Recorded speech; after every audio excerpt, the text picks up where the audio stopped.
Bismillahirrahmanirrahim. Assalamualaikum warahmatullahi wabarakatuh. Gimana kabar teman-teman? Masih semangat untuk belajar ya? Pada video kali ini kita masih membahas soal-soal pedagogik. Kali ini materinya seputar ini ya, karakteristik peserta didik. Di video sebelumnya kita sudah bahas tentang teori belajar. Nah, untuk karakteristik peserta didik ini seperti kita ketahui, meliputi banyak aspek, misalnya minat, motivasi, etnik, budaya, status sosial, gaya belajar, dan sebagainya. Oke, langsung saja kita lihat contoh soal yang pertama. Peserta didik dalam suatu kelas, gaya belajarnya beragam. Ada yang visual, auditori, dan kinestetik. Namun kegiatan pembelajaran selama ini masih banyak yang konvensional, klasikal. Agar dapat memenuhi ketiga gaya belajar tersebut, guru perlu menggunakan A. Modul dan PowerPoint. B. Program audio dan modul. C. Metode ceramah, diskusi, tanya jawab. D. Media audio, video, dan percobaan. E. Media komik pembelajaran dan buku paket. Oke, jadi soal ini tentang ada ini ya, gaya belajar. Jadi kita ketahui gaya belajar itu cara yang cenderung dipilih seseorang untuk menerima informasi dari lingkungannya sekaligus memproses informasi tersebut. Itu ada 3. Ada siswa yang gaya visual, auditori, dan kinestetik. Kalau yang visual ini artinya dengan penglihatan, auditori pendengaran, kalau kinestetik berarti dengan bergerak atau melakukan sesuatu. Nah, bagaimana dapat memenuhi ketiga gaya belajar ini? Maka guru harus menggunakan yang mana nih? Nah, jawaban yang benar yang bisa mewadahi ketiga gaya belajar tersebut adalah opsi D. Media audio, video, dan percobaan. Jadi untuk soal nomor 1 ini, jawabannya adalah D. Baik, kita lanjut ke soal kedua. Pada suatu proses pembelajaran, yang kebetulan hari itu bertepatan dengan peringatan Hari Sumpah Pemuda, guru sebelumnya telah menghimbau kepada peserta didik untuk mengenakan busana daerah masing-masing. Tindakan guru tersebut memperhatikan karakteristik peserta didik, terutama aspek A. Motivasi, B. Etnik, C. Status sosial, D. Minat, E. Moral. Ya, jadi di sini kata kuncinya ini mengenakan busana daerah masing-masing. Berarti opsi yang benar ini gurunya memperhatikan aspek etnik ya, opsi B. Mudah ya teman-teman. Lanjut ke soal ketiga. Guru A ketika melakukan proses pembelajaran selalu menggunakan media. Kadang memutar video pembelajaran, kadang memutar CD audio, kadang menggunakan poster berwarna. Agar peserta didiknya memperhatikan dan tertarik terhadap apa yang dibahasnya, serta senang mengikuti pelajarannya, sehingga hasilnya sangat baik.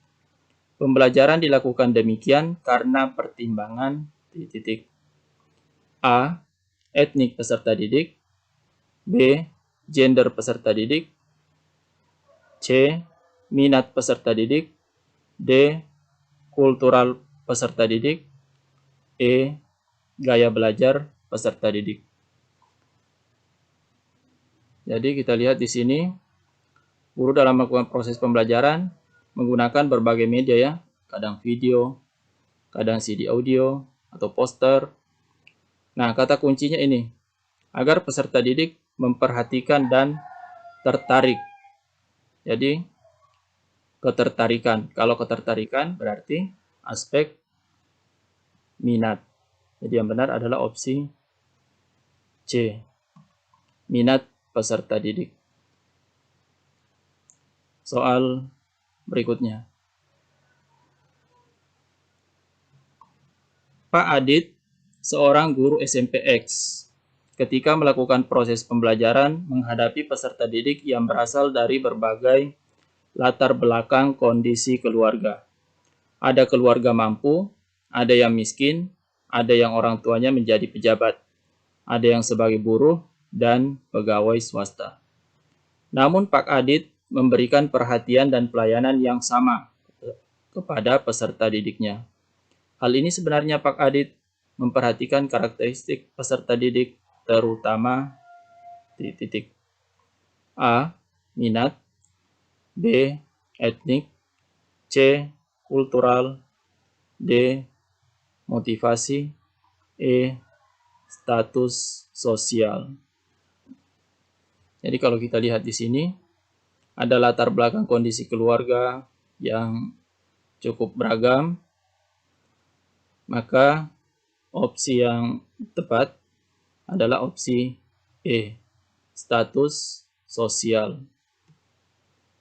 Ya, status sosial ya. Oke. Lanjut ke soal berikutnya. Pada suatu proses pembelajaran di taman kanak-kanak, peserta didik akan dikembangkan aspek motorik kasarnya. Maka pendidik dapat menugaskan peserta didiknya untuk melakukan kegiatan titik. A. Memasang puzzle. B. Menjiplak huruf. C. Meronce membuat kalung. D. Mewarnai pola. E. Menendang bola. Ya, ini ya seperti kita ketahui ada aspek motorik kasar dan ada aspek motorik halus. Nah, yang mana itu motorik kasar dan mana yang motorik halus? Kalau aspek motorik kasar, itu artinya gerakan tubuh yang menggunakan otot-otot besar. Bisa sebagian besar atau seluruh anggota tubuh. Misalnya berlari, menendang, nah itu berarti motorik kasar. Sedangkan kalau motorik halus, artinya kemampuan yang berhubungan dengan keterampilan fisik yang melibatkan hanya otot kecil dan koordinasi mata dan tangan. Ya, tinggal kita lihat yang mana yang sesuai. Motorik kasar tadi contohnya berlari, menendang, berarti sudah pasti. Yang benar adalah opsi E, menendang bola. Kalau yang lain-lain ini, opsi A, B, C, D, nah ini berarti motorik halus. Jadi jawabannya adalah E, menendang bola. Lanjut. Pak Anton ketika akan melakukan kegiatan pembelajaran dengan topik tata surya melakukan pretest terlebih dahulu dengan maksud ingin mengetahui pengetahuan dan keterampilan yang telah dimiliki peserta didiknya sebagai patokan untuk memulai pembahasan topik tersebut. Hal ini berarti Pak Anton memperhatikan karakteristik peserta didik dalam hal A. Perkembangan sosialnya, B. Perkembangan emosinya, C. Perkembangan motoriknya, D. Motivasi belajarnya, E. Kemampuan awalnya. Jadi kata kuncinya cukup lihat ini ya. Melakukan pretest. Jadi sebelum pembelajaran ada pretest. Tujuannya apa? Untuk mengetahui pengetahuan dan keterampilan yang telah dimiliki. Nanti itu sebagai patokan pada pembahasan topik tersebut. Berarti Pak Anton memperhatikan kemampuan awal peserta didik. Jadi jawabannya adalah E. Oke, lanjut. Soal berikutnya ya. Pak Aris merupakan guru kelas 5 SD. Ketika memberikan pembelajaran menyanyi atau musik, memilih lagu-lagu dari daerah asal peserta didiknya. Tindakan guru tersebut karena memperhatikan karakteristik peserta didik, terutama A. Status sosial, B. Minat, C. Gender, D. Kultural, E. Motivasi.